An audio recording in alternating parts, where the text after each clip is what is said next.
Canada's greatest defense is about to become your softest underbelly. The north of Canada, that open border with whatever climate changes, but the beginning of the Northwest Passage, but more importantly, China and Russia, the great powers, and the United States, fighting it out over the Arctic with the vast resources of the Arctic is going to be the new great game of the 21st century. Canada, you are thrust into the middle of that, and quite frankly, you are the greatest, I don't know if target or prize. You're like asking, you're the great prize of that.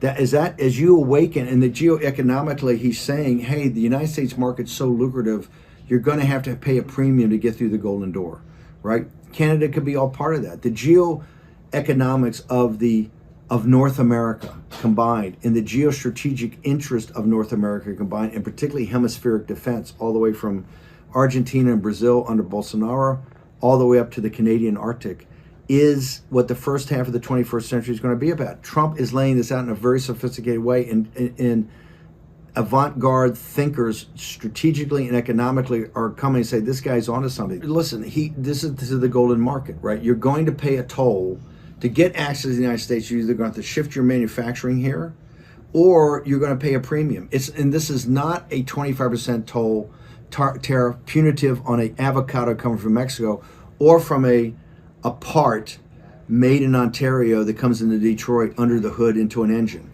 This is something much deeper, right? It's much deeper, that he's going to look at some sort of tariff, trade, and duties to have external revenue in the United States. Now, if you're part of that market, which is what I think he's talking about in making you a state or agreeing with you to state, then you're inside. Then you're inside the golden door. The compelling logic of the 21st century, geostrategically and geoeconomically, is going to make this at least something that Canadian people have to weigh and measure and consider. Look, for a couple of hundred years, you've been part of what was once the greatest empire on earth. You're still one of the Dominion countries.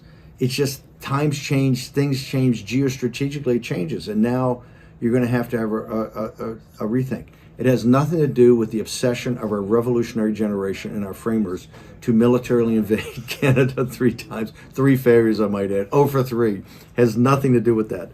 But I think, and look, people here love Canadians, they just do.